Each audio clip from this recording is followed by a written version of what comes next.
Tonight on the news at 6, Helena Public Schools say they will reopen the high schools next week. Plus, I didn't know it at the time that I was building a foundation. a Helena native shares the recipe for success that put her product in almost every state and nearly 24 countries. From Montana's news leader, this is MTN News at 6. Good evening, everyone, and welcome to the news at 6. I'm Andy Curtis, and thanks for joining us tonight. Well, Helena and Capitol High Schools will return to in-person classes on Monday after staff shortages force them to go back to remote learning. Helena Public Schools had returned students to online instruction for 2 weeks, and leaders say that they didn't have enough available employees to staff all schools. Many were unable to work in person because they were on quarantine, taking care of someone in quarantine, or they had their own children's school or daycare closed. Superintendent Tyler Reams said they hope to continue in person through the start of winter break, but he encouraged all families to be ready in case they have to make another change. This is a pandemic year and things change very rapidly, and we can do everything we can to keep our schools open and to keep our classroom staffed. But there's a hard line that we can't cross, and that's having students in a room where there's no employee who is physically in the room with them. The high schools will return to their previous schedule with students in person 2 days a week and online 3 days a week. And the Lewis and Clark County Sheriff's Office is planning to bring in some new equipment to help with their efforts to keep COVID-19 out of the county detention center. County leaders have accepted a nearly $21,000 grant from the Montana Board of Crime Control. The Sheriff's Office will use that money to purchase several new tools. They include a temperature scanner for checking inmates and employees, a new fingerprint scanner so they can book and release people without bringing them into the secure area, and a sprayer for quickly disinfecting inmates' residential pods. Sheriff Leo Dutton say they hope to have the equipment within a few weeks. With the realization that it's difficult to fight this, and especially where you have cohabitation in a kind of a communal type of environment where you have all these people, this equipment will help us do that. In September, the Sheriff's Office reported 4 inmates and 7 staff members tested positive for COVID-19. Dutton says they've had 2 more employees test positive since then, but they stayed home when they had symptoms, and the virus hasn't spread in the jail again.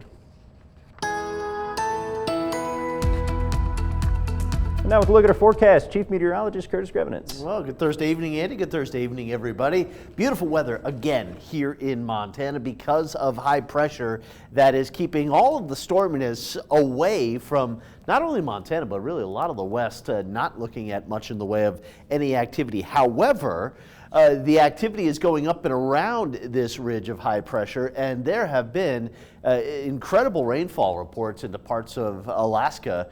Juneau, over about 6 inches of rain in 48 hours. We had a huge landslide because of a lot of heavy rain into Haines, Alaska. So somebody is getting some stormy weather. It's just off towards the north, and this high pressure with the jet stream off well on up into Alaska and northwest part of Canada, that will continue. So what you've seen is what you will see over the next couple of days. Pouring sunshine once again here for the end of the week and the weekend. Little icky air, let you know where the air quality is not the best, and it will be winter once again. I'll let you know when, coming up. Well, the pandemic has forced businesses and restaurants to adapt and diversify in new ways. That's especially true for one Helena restaurant group who is now offering wine subscriptions and make-at-home gourmet meal kits. Located inside the Oddfellow Inn and Farm, you'll find a farm-to-table French bistro called the Maison. Due to COVID-19 and many restaurants having to close down, the Maison is now offering take-home meal subscriptions where you can make gourmet meals with fresh, local Montana ingredients in the comfort of your own kitchen. But we understand that people are kind of a little bit nervous about going out to eat right now. So we want to give them the option to recreate these gourmet dishes in their homes as well. So these meal kits they serve 2. We're using as many local ingredients as possible, including items from our own farm. And if you would like to enjoy some wine with your meal, the Smoke Jumper Station is offering wine subscriptions that pair perfectly with those meal kits.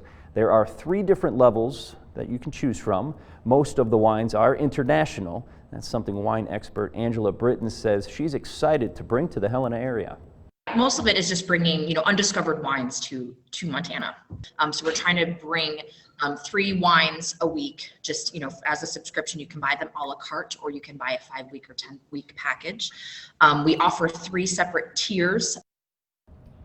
Eller and Britton both said these new subscriptions would make great Christmas gifts for loved ones, all while giving back to the Helena community. For more information, head on over to our website, ktvh.com. And you may have seen buzz balls at stores. They're those pre-mixed cocktails that are canned in ball-shaped containers. Well, they also happen to be the brainchild of a Helena native and Montana State University grad. MTN's John Riley spoke with her about starting a business and her efforts to support education in the area.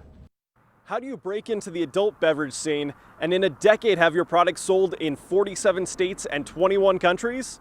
Well, according to Helena-raised Mary Lee Kick, it's equal parts ingenuity and hard work with a healthy dash of fear. Like all the teachers in my family before me, I was a teacher, high school teacher, and they don't make much money, so if I was about to face the prospects of getting a divorce, I was worried that I'd be living out of my car. So I was fueled by fear, I should say. Kick went back to school and used buzzballs as her master's thesis project. She invested most of her money, and her parents even put up their cattle as collateral. Kick says experience as an educator ended up translating to a lot of beneficial skills as an owner and CEO of an ever-growing company. I wouldn't be able to create a beverage manufacturing plant if I didn't have the education that went underneath it. I didn't know it at the time that I was building a foundation with all of my technology work and all of my science work and all my ability to research.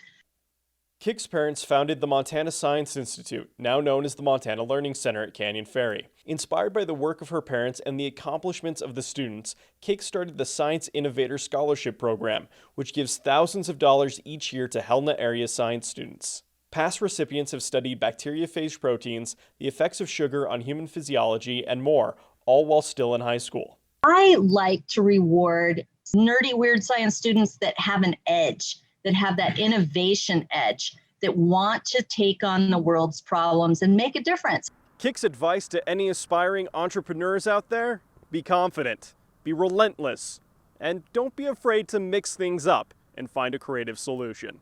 Reporting in Helena, John Riley, MTN News. Still to come on the news at 6, the steps that need to happen before you can get a COVID-19 vaccination. From Montana's news leader, you're watching MTN News at 6. Welcome back, everybody. As COVID-19 cases continue to intensify, one question is, when will there be a vaccine, and what steps need to happen before you and your loved ones can get it? Our Joe St. George is in Washington with the key dates and information you need to be on the lookout for.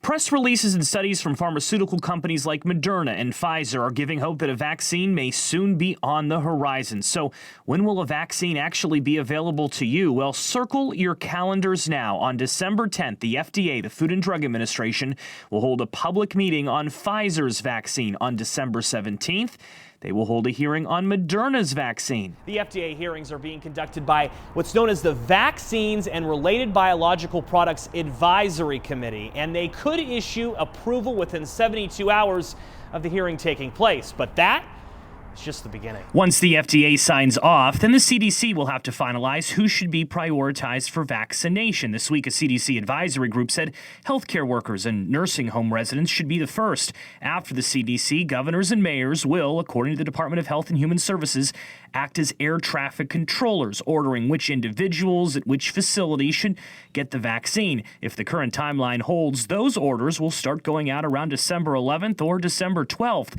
But the hardest part will likely be just getting the vaccine to its destination. While flights are already taking off around the country, better positioning the vaccine for distribution, vaccines require refrigeration. Moderna's vaccine can be stored in normal refrigerators around 40 degrees or so, but Pfizer's vaccine needs to be kept at negative 94 34 degrees Fahrenheit during shipment, which might be difficult in some rural areas. Because the government is determining who gets the vaccine first, it's not something that can be bought by those who are wealthy. However, if you aren't deemed someone at high risk worthy of getting the vaccine first, it will still likely be several months before you can go to the pharmacy and receive one, likely in the spring or early summer. All the science in the world is not going to matter if we can't get people to be immunized against COVID. Dr. John Brownstein, though, of Boston Children's Hospital, says the looming question is, will Americans actually want to get the vaccine first, which requires 2 doses? Presidents Bush, Clinton, and Obama committing to getting the vaccine on television to inspire confidence.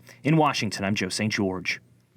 Now with another look at our weather, Chief Meteorologist Curtis Grevenitz. Another beautiful day here across the state with a lot of sunshine, and for the most part, the air quality has been good. The only location, Sealy Lake, looking at moderate air quality. We'll talk about when we'll face some changes that's coming up in the forecast next.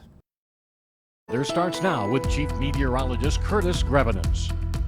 All right, welcome back, everybody. A lot of sunshine here for just about everybody in the state. However, what's happening down closer to the ground is a little different depending on where you are. Great Falls, 42 degrees. However, south wind of 18 miles per hour here. So with the wind, you get the warmth. With the calm conditions, like Helena's been looking at, you get the cool stuff, 31 degrees. Oh boy, 6 mile per hour wind. Generally, the wind has been very, very light here over the last several days, but 20s and 30s in the western valleys, and we're into the 40s still. Cut Bank at 46 degrees right now. Very, very warm up off of the Rocky Mountain front because of that downsloping Chinook wind. Not a true Chinook because not many locations have some snow on the ground. Of course, Chinook means, according to the Native Americans, a snow-eating wind. And not really looking at much of that if you don't have snow on the ground. Wind speeds, again, stronger Livingston, Billings, and then off of the Rocky Mountain front out across north central Montana. The valley locations of western Montana will continue to be looking at very, very light wind, if any at all. Nothing on the radar. Watches, warnings, and advisory. Air stagnation advisory here out there around Sealy Lake, also the Bitterroot Valley, and then northwestern Montana. Right here, parts of Lake County, in between around Polson and Missoula, there has been some freezing fog that has persisted throughout most of the day. So if anybody's traveling Ronan over to around the St. Ignatius area, there will be some of that fog. And we've got more in the way of fog and stagnant air here further towards the west, almost all of Idaho under a air stagnation advisory. Washington, Oregon, looking at that as well. Very, very quiet conditions here throughout the west and even the central part of the country. A little light rain into the southeast here, and this is actually going to develop into a pretty good storm up for the northeast tomorrow into Saturday. Maybe a foot to a foot and a half of snow into New England. Somebody's getting the snow. High pressure, though, dominating our weather here through tomorrow. Should be a great day, very similar to the last few days. Wherever you live, there's a little cloud cover that may come in not only tomorrow, but also maybe on Sunday into the western part of the state. Talking a few clouds, not even enough to really block out any sunshine here. So still looking at mostly sunny skies. Monday, that high still dominating. Look at all that wet and white weather off towards the north, going up and over the top of the ridge of high pressure. But after Tuesday is when this starts to sneak its way down into the state with the high breaking down. And then there's the chance, really beginning later Wednesday, but into Thursday and Friday, a potential for maybe a little snow that will be moving in. Still, that's over a week away. Snowfall, bit up into British Columbia here and maybe a little into parts of Oregon and California Sunday night into Monday. It's Wednesday that there may be a little snow into the northwestern part of the state, the higher elevations of northwest Montana. Here's the forecast for tonight. Look at this, incredibly warm here for December when you have lows in Babb and Browning and Cut Bank above the freezing point here. Not much below the freezing point further out to the high line. Close to freezing around Lewistown and Stanford, and teens to about 20 once again around Helena. Here's the forecast for tomorrow. Very, very similar to the last few days. Windy, a little warmer here across north central and eastern Montana. Calm conditions with a few clouds and cooler temperatures into the western part of the state. Still not complaining with temperatures in the 30s to about 40 degrees. Air quality still should be good for Saturday. A real nice day, up to 55 degrees in Great Falls. We'll be in the 30s and the 40s again in the western valleys. The inversions may be weakening here just a bit, allowing the temperatures to inch their way up through Saturday into Sunday. Sunday, a mostly sunny day. Look at all the 40s and 50s out across the central and eastern part of the state. And then heading into Monday, still looking at that high pressure dominating our weather. But again, I showed you before, we're going to start to see some changes towards the end of next week. But for Helena, enjoy the sunshine and the lack of wind over the next few days. I think the wind will pick up with maybe a rain or a snow shower on Wednesday. Talking a shower at best. Really nothing significant until possibly Friday into Saturday. And for Great Falls, in the 50s for the next 5 days before we cool down into the 40s. And coming up next, a group of Great Falls CMR grads are taking their trip to the national championship. Hopefully, they're just 2 wins away. We'll tell you more coming up next. From Montana's news leader, you're watching MTN News at 6. Welcome back, everybody. Thanks for making us a part of your evening. Now, this might just be the feel-good story of the year. A group of Great Falls CMR grads are just 2 wins away from winning a national championship. MTN's Tom Wiley has more on why they've gone viral this week. There's a Cinderella story brewing in a 64-team tournament. It's not March Madness, and the games won't be broadcast on TV, but that doesn't make the run any less remarkable. Montana State, congratulations on moving on to the round of 32. The game is Call of Duty, the setting, the College Gaming Championship, presented by Barstool Sports, and the team is a ragtag group of misfits representing Montana State. Well, first off, Montana State wasn't even supposed to be one of the 64 schools, but then a spot opened up and they were like, I guess. But we were kind of a throwaway team. And we remember week 1, one of the announcers on the mainstream saying that we're like a irrelevant team that's going to be gone by next week. After dispatching heavily favored North Carolina in the round of 16 and Arizona in the round of 8, the Montana boys are in the Fatal 4. But it's not just talent that's driving this miracle run, it's entertainment. Trevor, the Mop Funseth, and his best friend, roommate, and butler, Charles Xavier Pace, have taken the gaming world by storm with skits. And for desserts, I have a Pop Tart with a blueberry inside. Enthusiasm. Give us Notre Dame! Give us Grand Canyon, Arizona, UNC! It doesn't matter! It doesn't matter! And a healthy dose of trash talk. So I'm coming for you, North Carolina, and I'm bringing my mop because it's a mess. There is something to it that I just verbally abuse these teams, and every time we've played somebody, they've played very poorly and we've won. And also, I don't think they have a cool butler that is on his game too as well. You know, I don't think they're getting the snacks, the nourishments, the refreshments. The Bobcats have gone viral, and fans of the tournament have dubbed them America's team. People are making memes with my face on them and sending them to us. That's all been cool. But as of this week, actually, we got fans in Canada, so we've expanded. We're now North America's team. Their opponents in the semifinals is Seton Hall, and the mental warfare has already started. Hey, Charles, I think Seton Hall might be about to Seton Fall. The 3rd week in a row, we are an extreme underdog. But I hope, as the favorited team, they've learned their lesson watching us these last 2 weeks. We just got internet in Montana 3 years ago. Still ride our horses to school. Here we are, hanging in with the big schools. If you like to root for the underdog, the blue-collar workers, the backbone of this country, Montana's the team for you. Tom Wiley, MTN Sports. We'll wrap things up here when we come back. Montana's news leader. You're watching MTN News at 6. Tonight, to end the year, the Montana Historical Society is welcoming visitors in free of charge from December 2nd to January 2nd. The Montana Historical Society is opening its doors to anyone who wants to learn more about Montana's rich history, or if you simply want to spend an afternoon with your family. Now, Montana Historical Society's director, Molly Krukenberg, said that they hope by offering a free admission to the museum that people will want to get in touch with their history, even if they can't exactly connect with their extended family right now. So great opportunity, take advantage of it. And thank you for watching. You can catch us back here tonight at 10 and always online at ktvh.com. Have a great and safe rest of your night.